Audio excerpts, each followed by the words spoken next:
पीले दांत वाली बहू। रंजना कभी ब्रश नहीं करती थी। उसे कितनी बार उसके माँ बाप ने डांटा, लेकिन उसका कोई असर उस पर होता ही नहीं था, जिस कारण से उसके दांत पीले पीले हो जाते हैं। शादी के बाद अरे बहू, वैसे तो तुझ में कोई कमी नहीं है, पर तेरे दांत दांत इतने पीले कैसे है बेटा? कैसे है मतलब? कोई सर्जरी थोड़ी ना कराई है। वो तो क्या नाम, मैं ब्रश नहीं करती थी तो पीले हो गए। अब क्या करूं? आप कहे तो लाल करवा लूं या फिर काले? यार ये क्या है, क्यों माँ से लड़ रही हो? लड़ रही हूँ? अरे मैं लड़ रही हूँ या ये बोल रही है कि दांत पीले है, पीले। अरे तपस्या थोड़ी ना की है इन्हें पीले करने के लिए। बकायदा ब्रश नहीं किया है 20 साल तक, तब जाकर। छी, कैसी बात कर रही हो? ये उस वक्त तो पीले नहीं थे जब हम लोग तुम्हें देखने आए थे। अरे तब साफ करवा लिया होगा डेंटिस्ट के पास जाकर। अब देखो कैसे पीले पीले लग रहे हैं। रंजना सास की तरफ गुस्से से देखती है। फिर शुरू हो गई पीले पीले पीले। अरे पीले तो तब भी थे जब मेरे हाथ का रसगुल्ला उड़ा उड़ा कर खा रही थी और बोल रही थी, लड़की नहीं गुणों का खजाना दे रहे भाई साहब आप। खैर, अब वो लोग करते भी तो क्या करते, पीले दांत वाली बहू पल्ले पड़ी थी तो झेलना तो था ही। एक दिन कीर्तन में रंजना गाना गा रही थी। अरे कमला बहन, माँ का द्वार है, यहाँ तो सब शुद्ध होकर आते हैं, फिर अपनी बहू को ब्रश भी नहीं करवाती तुम। दूर से पीले पीले दांत भक्ति में बाधा उत्पन्न कर रहा है। अरे कोई 2 साल की बच्ची थोड़ी ना लेकर आई हूँ मैं बहू बनाकर। अच्छी खासी लड़की है, अरे कैसे करवाऊं ब्रश? ये तो उसे खुद करना चाहिए ना। अब माँ बाप तो इसके जैसे तैसे निपटा दिए, ये नहीं सोचा कि सास कैसे संभालेगी। सास बहू को लेकर घर आ जाती है, लेकिन सोच लेती है कि अब इसे लेकर कहीं नहीं जाएगी। अगले रोज बहू कहती है, अरे क्या हो गया, मंदिर नहीं जाना क्या? कीर्तन का वक्त हो रहा है। मेरी मधुर वाणी से कान्हा जी जागते हैं और सोते हैं। आप तो जानती है ना उनकी भक्ति में कितना मन लगता है मेरा। वो क्या है ना, तबीयत ठीक नहीं लग रही है मेरी, आराम करूंगी मैं। तबीयत ठीक नहीं लग रही? अभी तो मिथुन के गाने पर नाच रही थी आप, और अब बोल रही है कि तबीयत ठीक नहीं लग रही। अरे भक्ति में मन लगा लो सासू माँ, ऊपर जाना है, क्या मुंह दिखाओगी आप? हाँ? सास को बहू की बात पर गुस्सा आ जाता है। मैं क्या मुंह दिखाऊंगी, इसकी चिंता तो ना कर, समझी? अपने मुंह की चिंता कर, जो ये पीले पीले दांत लेकर हर जगह पहुंच जाती है। पता है लोग कितना मजाक बनाते हैं। ना जी ना, मैं नहीं जाना कहीं तेरे साथ। तो ये बात है। कोई ना, मत जाओ, मैं अपने कमरे में ही बैठकर भक्ति कर लूंगी। ऊपर वाला दांत थोड़ी ना देखता है, मन देखता है, भावना देखता है। और अरे बस बस, तू सब कुछ दिखा, बस ये सफेद चमकदार दांत ना दिखाना किसी को, है? जा यहाँ से। बहू को सास की बात का कोई फर्क नहीं पड़ता, वो तो जैसी थी वैसी ही रह जाती है।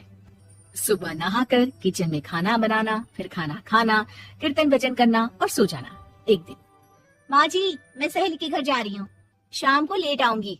हाँ हाँ तो जाना, मैंने कौन सा तेरी आरती करनी है घर पर बैठकर। रंजना सहेली के घर जाती है, जहाँ वो पार्टी में जाने की तैयारी कर रही होती है। अरे शिखा, कहाँ जाने की तैयारी कर रही है? मैं गलत वक्त पर आ गई क्या?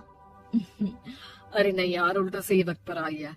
मैंने ये साड़ी और ज्वेलरी निकाली है यार, शाम को इनके ऑफिस की एक पार्टी में जाना है। बताना कैसा लग रहा है ये सब? नहीं यार, इस ड्रेस के साथ तो वो वाली ज्वेलरी अच्छी लगेगी।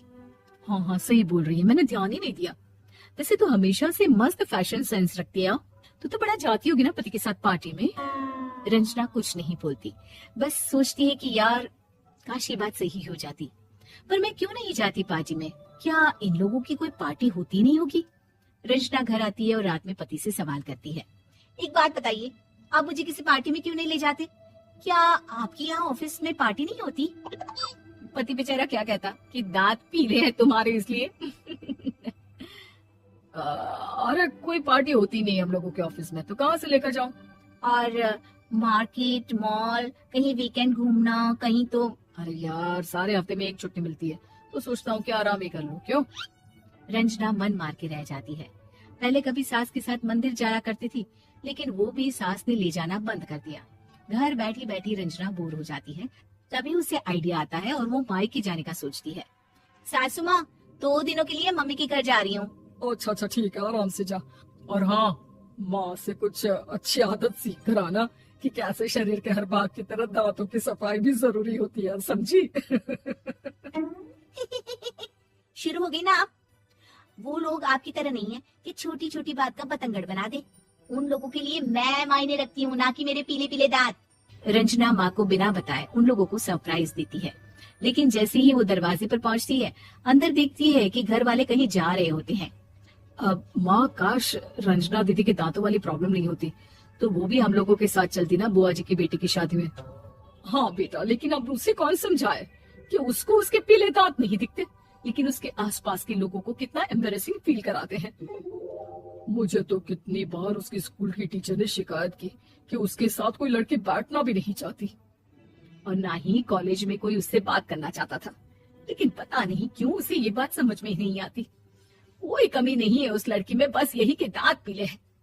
वो तो भला हो जीजा जी और उनकी माँ का, जो दीदी को जैसी है वैसे ही रखा हुआ है। रंजना को अपने घर वालों की बात सुनकर बहुत दुख होता है।